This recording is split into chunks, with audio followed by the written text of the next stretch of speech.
Ndisa wiki yekuya yakanaka shamwari. Musima kutondiseka here yakanaka papi? Yakanaka. Ndikufarira Kenya aka. Wakatenga kumbira kuyo? Ndakatenga paAmazon kwenyu. Ndiro kayangatenga nasekuru vako. But yakanaka zvisingaiti. Ndomondifadzawo. Ivo vaenda kupi? Varipo?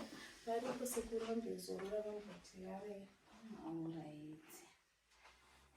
Mishona ndava yakanaka. Handisi kufara. Ndakatry kutaura newe pafoni zvangu but ndangofila unge ndiuye in person. Handinatokwanisa kutodriva. Ndatoita zvekutoya netrain chaichai. Yeah. Saka ndafunga sochimbotaura. Chizvanetsa nai muzukuru? Ndinofara nezvakaitika last time ndakauya nemukomana wangu kuti makaradza kuti vanhu nakufara nazvo ende pane zvakawanda zvavaitika ende hatisiri kutodanana nazvo chose. Takatozosvika kumba tisingachatotaudzani. Aida kundidropa murodhi chaimo chaimo. Saka zvina kundibata zvakanaka. Togona kunge tisina kumufarira titi. But akazviziva sei kuti hatinomufarira? Ndini ndakangotaura newe baibai kuti makataura zvenyu kuti sekuru vakamuudza munyaya yezvevana zvefirst marriage, second nelast marriage yangu. Nezvevana vakataura. Saka namuchiti ndikunyeba vari kupira sekuru vacho. Handina kufara nezvakaitika. Saka ndatoti nditore in person titotaura. Because hazvina kundiita zvakanaka. Era ndidedze sekuru vako tinzwe kuti zvinoshamisa. Vari kuuya sekuru vako ndakadedza tinzwe kuti vanoti kudini. Tikaivaouya basi. Vakuuya. Kondilisa. Kunofamba wasiwo se. Yes. Kwakanaka. Wofamba wasiwo kudai. Kwakanaka. Amai wekandi isati atofa kurara izvo. Wafamba zvakanaka izvo. Marise? Ndiri boy. Mati tofanirwa kutirara. Haimo musama mune makachena kudai so 10 o'clock idzi mune kutorara. Wasatorara ipapa urara. Izvo wafamba zvakanaka. Ndafamba zvakanaka. Uri kubvepo usiku uno? Ndikubva Manchester. Ndatoita zvokushandisa train chaiyo. Uko yodanisa? Ndaendeka. Ndingazoya nani ari kupi mukomana wako? Kwani takatozosvika kumba tisingachataudzana ndika aida kundisiya muna M6 umu. Menhawo yechihanzi? Musati menhawo yesekuru ngekusarisa zvamakaita. Chii chandakaita? Hanzi makataura nyaya dzemwana dzese. Tanzi mwana aitombunzi kwaakaroorwa nevarume 3. Asi mine shuwa here? Koika. Kundeinyepe? Aiwa but was it necessary kuti muzvitaure? Maitrai kuita sei naisekuru? Kumakadai makabvunza kamwana aiwa mubvunze pasai. Kondakamuita kushokeka. Aiwa ndisi kushokeka. Nyaya dzinowanzwa here nyaya dzinayo. Aiwa but maifana tanga mandibvunza inini sekuru. Ndichikubvunza kuti chii? Maniri kuti kwanzi unototaura nyaya dzangu dzese kuti yeye anga akaroorwa. Ndoza mungandimutsire shuwa izvo. Akaroorwa pechitu akazoda iso. Aiwa.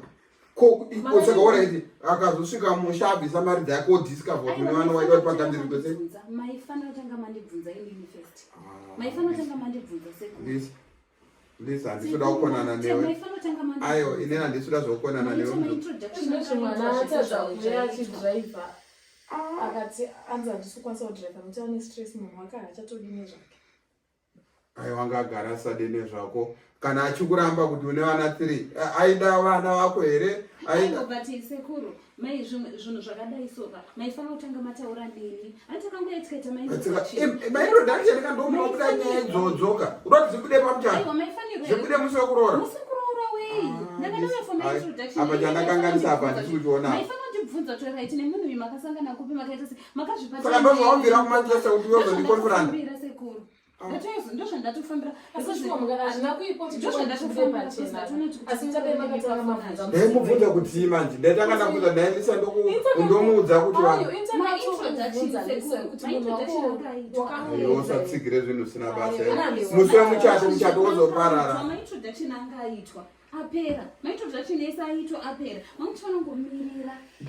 Apa chandamirira chii? Kuti ndamirira. Yose usingabere kudira munhu wako pachena ndombo. Pachena pekuita sekona chiziva munhu wako chifamba zvinhu zvamwana sekudema muri sekuru. Lisa. Munenge musingatofariwe imimi kuti ndive nechanguo ndotadza kufara ni handina kumugamuchira panapa. kumugamuchira kama mugamuchira musingazivi kuti ndiani after uya wai mamhanyira kana ndakakanganisa kwazvo right sorry but handione chandakatadza. kuisirwa chii makatokanganisa because izvezvo handisisini aenda akatoenda pamwe next time havazviita akauyawo nemunhu munonyarara mumirira kuti but ini ndichandoda kuziva kuti apa ndikunyararira chii kuti munhu avige kuti ndine vanhu inyaya dzake kaidzi inyaya dzake kabati kana dzazokanganisika dzodzoka kwandiri ndirisekuru ina handisi amai amai wako emubhazi kaidi maifana kuzondibvunza oraiti Lisa munhu tamuona sorry saka ari kuplana chii ine matauro akakudzai zvaari kuplana but inena munondibvunza kuti ndiri kuplanawo chii ati ari kuroora anirepa here ndakakanganisa sorry hako muzukuru wangu but ini ndechida kungoti zvinhu zvakadai next time pamuna kana even maintroduction acho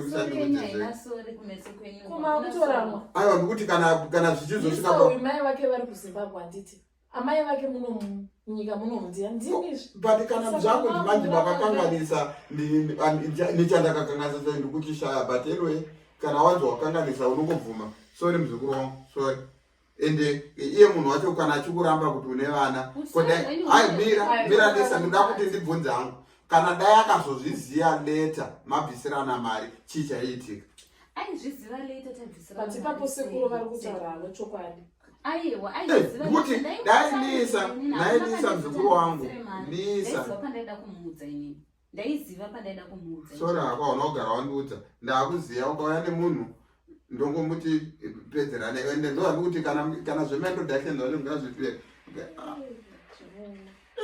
handina kuziva ndozvawafambira Lisa saka musi kutofila kana kunyara ndichinyara chii vana unavo chandatadza ipapa chandakatadza ndikuchishaya ndilisa haya saka makutoenda kundogarirezva saka ndokutoenda kwamakutoita izvozvo havasiye hako vaendelisa vasiye muzukuru vaende ndozvavara ndikadedzerwe nyaya yekuti hanzi makaudza hai musandidaro ini enda henyu munorara ndozvavari votoshinga muzukuru akwanewe